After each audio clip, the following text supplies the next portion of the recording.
Hello ladies and gentlemen, and welcome to a competitive analysis review. I am Sylphin. This is the series where individuals send me replays of their games and looking for tips on how to get better competitively through either their gameplay or their decks. Either you can contact me individually or as a Patreon perk that you get for supporting me on my Patreon page. Let's take a look at, in this game, what we can learn.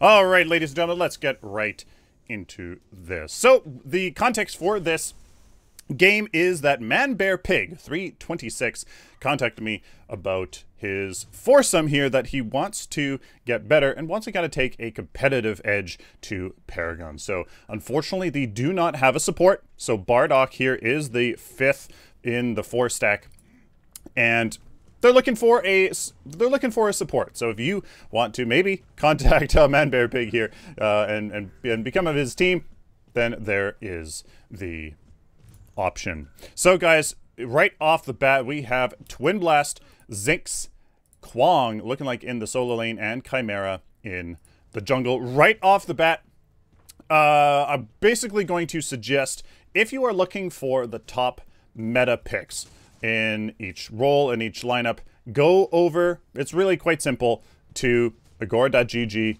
click that diamond, go to the heroes tab, click diamond or platinum, and click the win rate.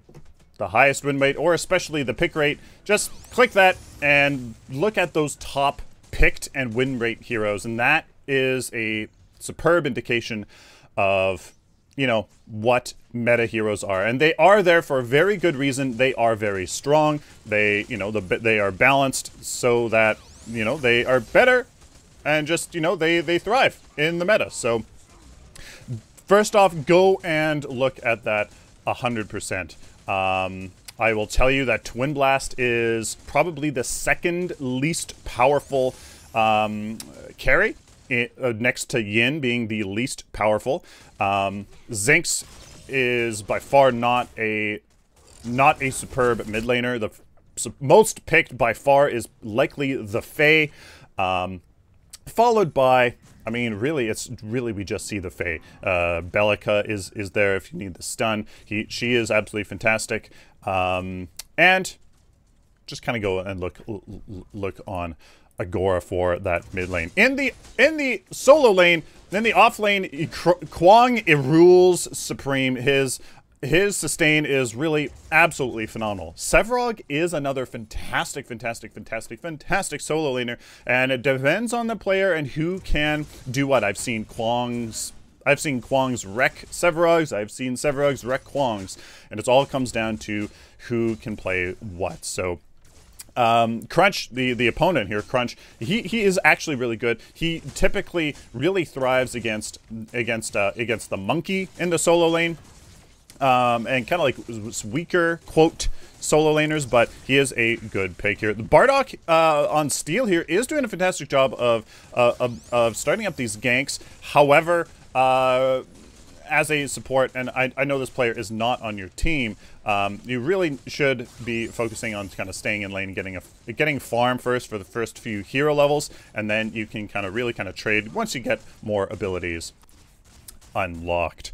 Besides that, focus on setting your lane, not hard pushing it. Don't just hold down your mouse button and fire off these, fire off your rounds. You want to set the lane and keep it kind of right where you are. Maybe a little bit higher in the lane, just so that you have control over the gold buff. I mean, you do ultimately want to, destroy that T1 tower, but you find more success in building up your wave, letting your minion waves build up, and then let that slow push kind of just creep into the enemy tower with a couple siege minions and some range minions, so that at that point, you can get a tremendous amount of damage instead of doing what's happening here and just kind of coming in and tickling the towers. And as you can see, I mean, nothing is really happening with all of this effort that's going in.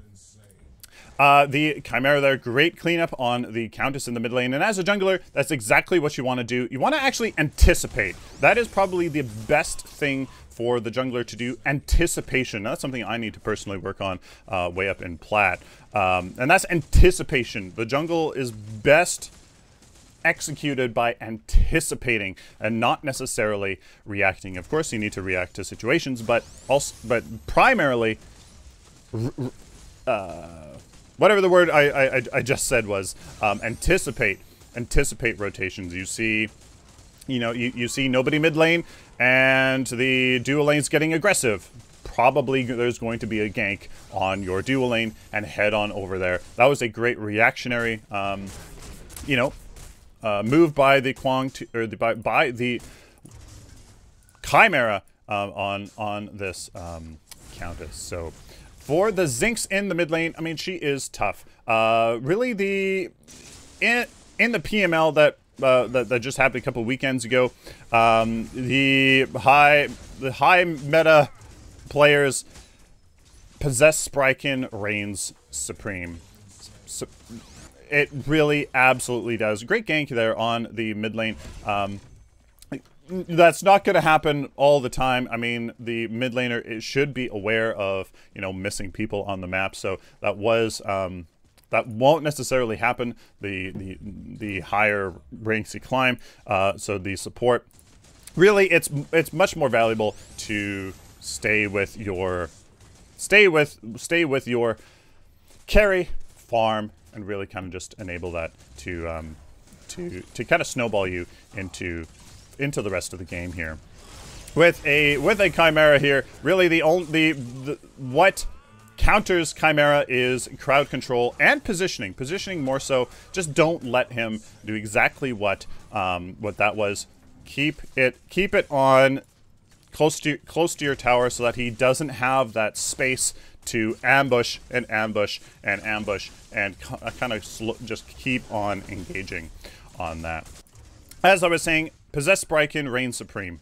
Possess Sprykin in the mid lane, in the solo lane, is almost seriously mandatory.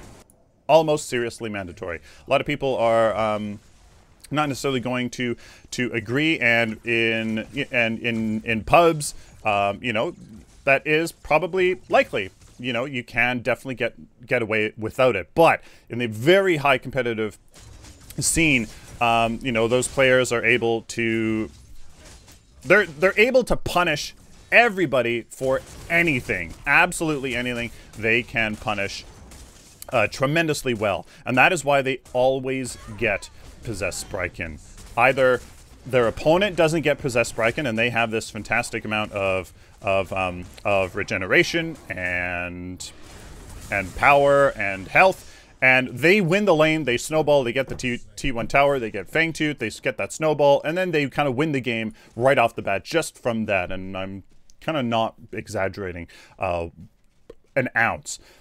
Or the second scenario is that their opponent, their lane opponent, gets Possess Sprykin to match your Possess Sprykin, and then both of you have the same amount of health regen, the same amount of power, the same amount of health, and in the late game, you're both at the same disadvantage. So in other words, it's basically a no-loss scenario, with the caveat being you have to utilize what Possess Sprykin gives you. You have to get that early game advantage. You have to get Fangtooth. You have to get towers down in order for, the true value of Possess Sprykin to hold. So I would suggest your mid laner and your off laner, at least, very, very competitively, and especially when you are grouping into pubs, get Possess Sprykin. Possess Sprykin, Possess Sprykin, Possess Sprykin. And once you pick those higher meta heroes that are, balanced more favorably, you'll be able to absolutely stomp pretty much anybody. This Kwong, for example, with Possess Sprykin, against this Crunch that does not have it, who, by the way, has a similar amount of farm, more or less, but way ahead in attribute points, leading me to think that the Crunch is simply sticking around the sticking around the lane more. And you have to remember that with the economy changes, sticking around in lane, it's actually, I mean, last hitting is still very important, but sticking around in lane is also incredibly important as well. So unfortunate Fangtooth engagement there.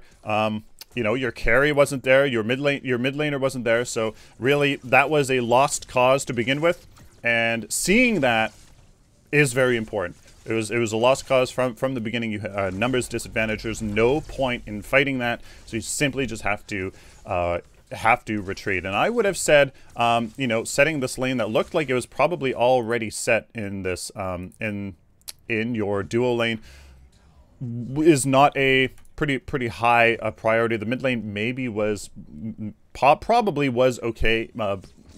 You know, so rotating to that Fangtooth and contesting that would have definitely been the play there. You know, the lanes were okay. That was definitely the play there. Now that the Countess is pseudo fed, I mean 10 attribute points in here, and all that you have to do is press that tab button and look at her build. Countess with Invader Mage is the power spike that where she starts to basically kind of, you know, 3-4 shot people, and you have to know that.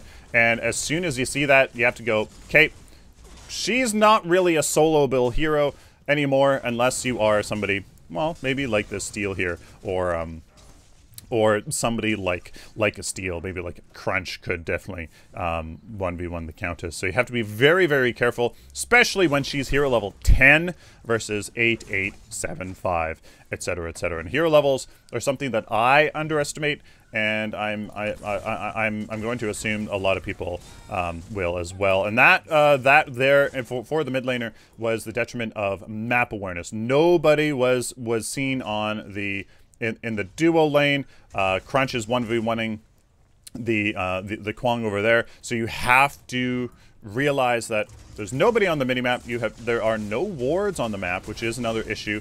I mean, again, you have no control over the support, but if you do get a support, wards 100% mandatory, 100%, and actual very much favorable jungler deck at the moment is Growth and Order for that Yomi Guardian. And not necessarily just because Tyrant is so darn good in the jungle. It's tremendous power and scales very, very well into the late mid and late game, so that you can just basically, you know, get it and just kind of get that next really good card.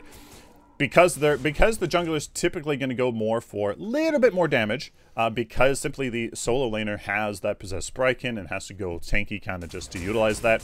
The jungler can therefore go a little bit more damage on a Rampage. This works very well, and that's why we see Rampage basically the most meta pick in the jungle. And that enables the jungler to go for that Order, for that Yomi Guardian, which is very good, and they can also pick up some wards, which is really special to see. Again, gonna go back to the whole Countess 1v1ing thing. I mean, her detriment is Focus Fire and Crowd Control, which the team doesn't necessarily have. The slow, and yeah, the stun on the Cull is good. The Zinx, the Ricochet stun it's very solid, but hard to land. And the Twin Blast has the Steel does have that good amount of crowd control. So if the Steel there was with the Twin Blast, which just looked like he wasn't, could have definitely helped out, and the Kwang with that root. So really, Countess really only is a good hero when the other team makes mistakes, and it doesn't really have have the most meta of team compositions.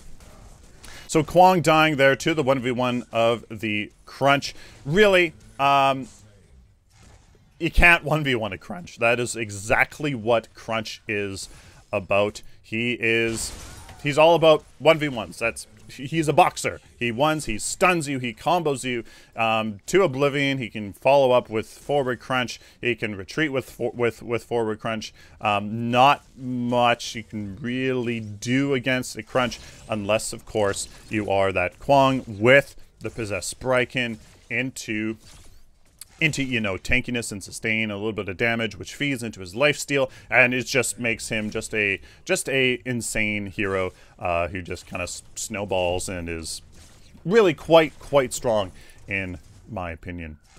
So again, against composition of Chimera, who can chase you down and punish you for being out of position, and the Countess that can just basically kind of delete people at this point, being hero level 12 and Atomic Soldier Maniflow Acolyte. Yeah, it's going to be that is a very scary composition that you just can't let do their thing, and that is exactly what is happening now.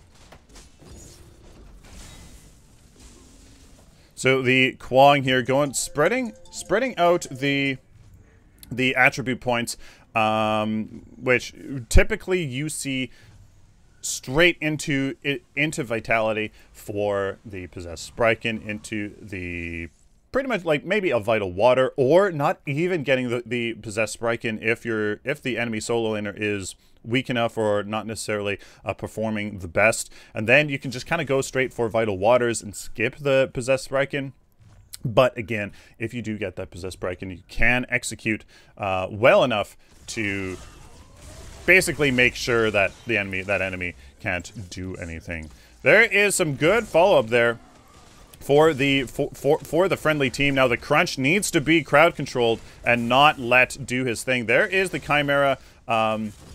There is the Chimera call for that, but then there you go. Nice grenade to finish off the kill there for the Crunch. So well done. That crowd control is everything against a Crunch. Focus, stop him doing what he does best, and that's just running rampant. So C, and focus fire for that Crunch is exactly what you guys kind of did there. For sure. The Kwang is split pushing quite hard. Needs to get the value there, but doesn't look like it. Yeah, so there's the crowd control, and really you can't escape a Chimera at all. I do more or less agree with trying to split push and starting to get that siege advantage back in this scenario. Maybe that just could have been done with more of the enemy seen elsewhere on the map here. So now that you are at a numbers disadvantage, you do not see people in that solo lane, you have to retreat, and retreated a little bit late as the Chimera came in to take away that Zings. Now definitely, yes, absolutely punish that Chimera for going in, but now your backline and frontline are split. The Steel looks like he did secure one kill there, but now he is going to go down, maybe coming back and focusing on the Countess would have been a better option there. Unfortunately, yes, he is not on comms and is not part of the team. I'm just going to make sure that we have some replay bugs done out here. And yeah, so there you go. So in the jungle is still a frontline role. You know, very meta heroes in the jungle are people like Rampage. Pretty much is the #1. Grux even is in there as well. He is very he's phenomenal. He just needs a little bit more follow-up than maybe the rest of the junglers. I mean, again, he has great sustain, or he has great crowd control, which is fantastic. Unfortunately, that T1 tower is not taken down, and you know, again with numbers disadvantage here, you are going to be taken out as what wasn't able to get that T1 tower. Kwang is going to get the outside T1, so at this point really it would have made more sense to have retreated there, knowing that they had gone for Fangtooth, that they were going to rotate into the mid lane. It was simply just too close for comfort there, so early retreat there would have made more sense, maybe to rotate over to help the Kwang retreat, which is exactly what he's trying to do here. Would have been the better case. At this point, the snowball is absolutely in the orange team's favor. They have the kill advantage, a little bit of farm advantage, but you'll see the kills really start to show up here in the gold, and that's just kind of just knowing the, just knowing how the game is going. They do have the advantage, so now it's just playing safe. It's playing safe, trying to contest those Fangtooth, and try to just have really smart engagements at this point.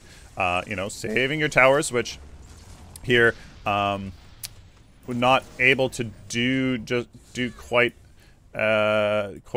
nicely here. It was a 4v3, so arguably that should have maybe gone in your favor, but it looks like the enemy team just kind of executed this much better. The Twin Blast absolutely needs to be retreating here to defend the inhibitor. Inhibitor is by far the most important objective here so far, and that's exactly what should be happening here. Once a inhibitor down, it's not the end of the world. It just is a very, very important thing to defend.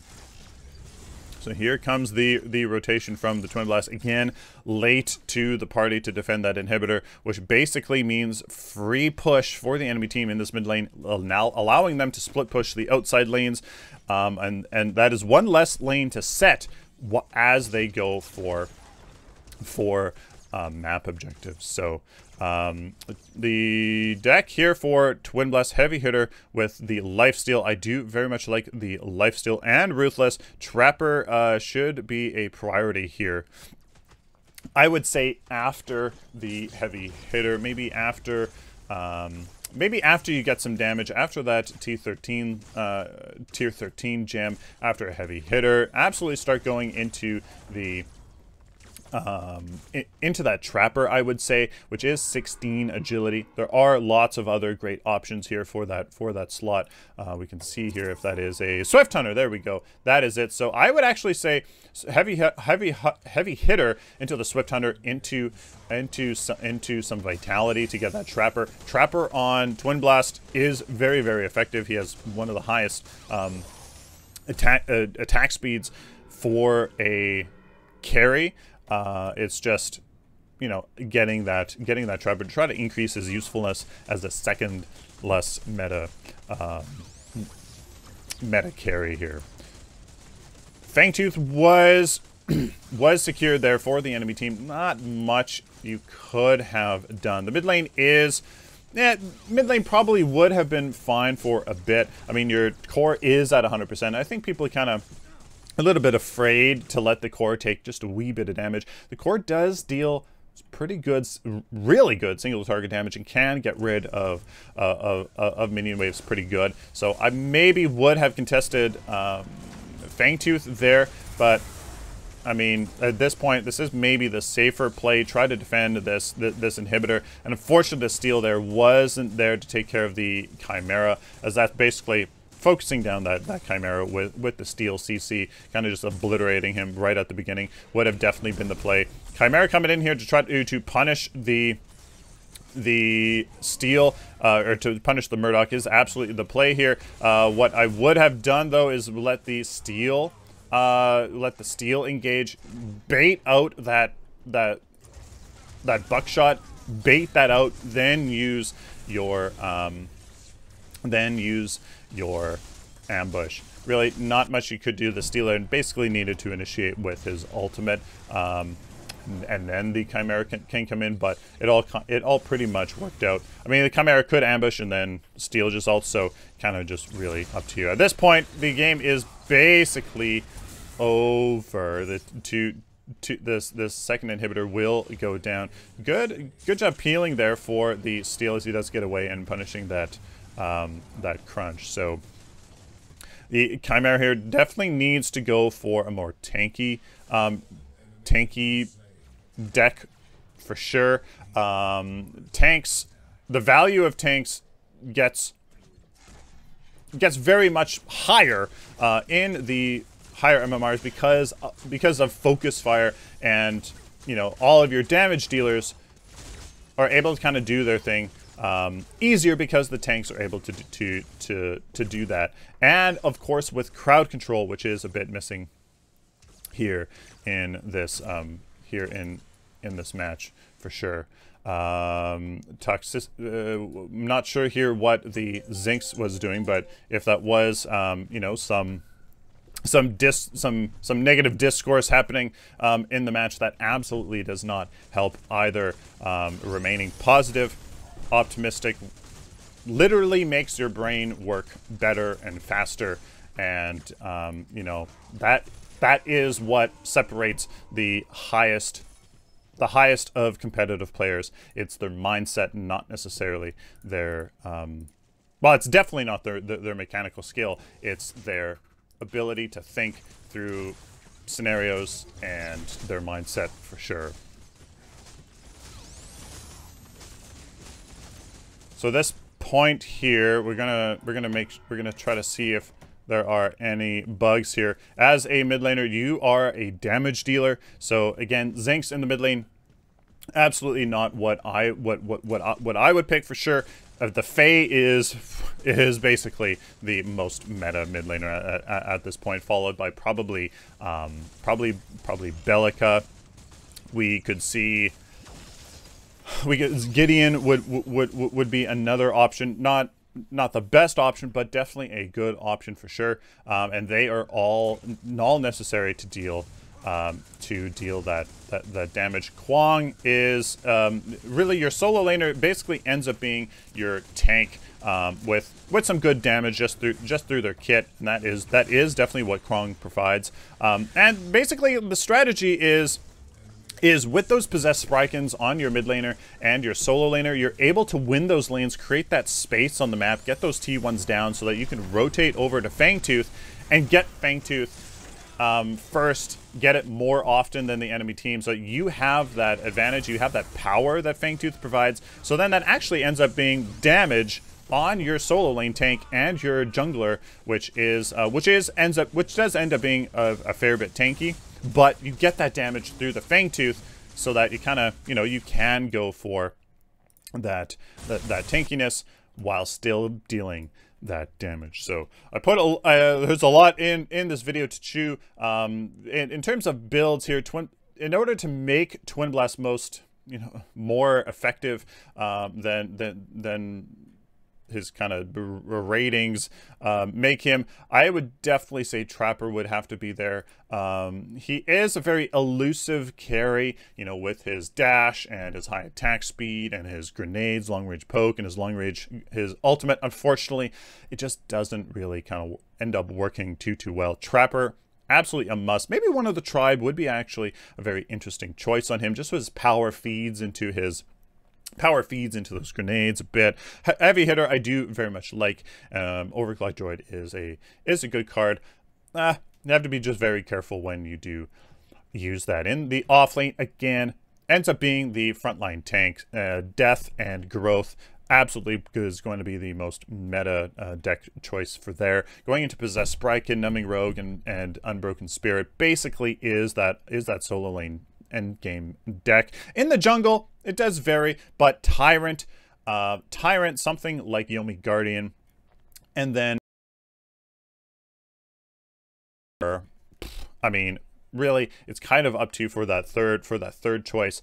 I've even seen Malik's Grace be an option, which is quite interesting as a more supportive jungler. But another damage option, pseudo damage option, could be there for that third jungle card, with obviously Flame being a card you keep for as long as possible on the jungler, so you can get the so you can help with that Fangtooth. The mid lane ends up being something more like Death and Chaos. You get that Possessed Spriken straight for Amplification Engineer as your second card, and then you usually end up going something.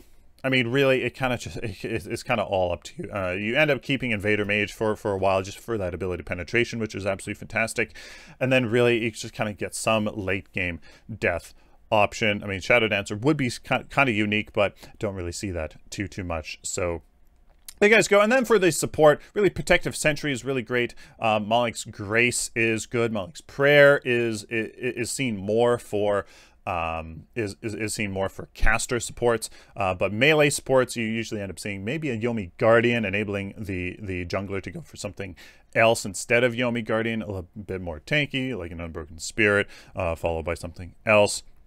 And really kind of depends if it's a melee support or a range support. Muriel is the most meta at the moment, followed probably by a Zinx, to be honest with you, which is a bit strange to hear, but it is very, very powerful. We've seen a Rampage work as a support in that last PML, but really that's just J Leo being J Leo. And then after that, I mean, Belica would be great just for that stun and that burst damage. So there you go. That is some decks. There are some things we talked about in the throughout the match. Really, it just comes down to early game advantage. That is where Paragon is. You know, getting that early game advantage in your lanes, winning through Possessed Spryken, and just obviously out 1v1ing them in that mid lane, getting some good ganks on the duo lane, getting those T1 towers down, or not even with those T1 towers. If you get a good,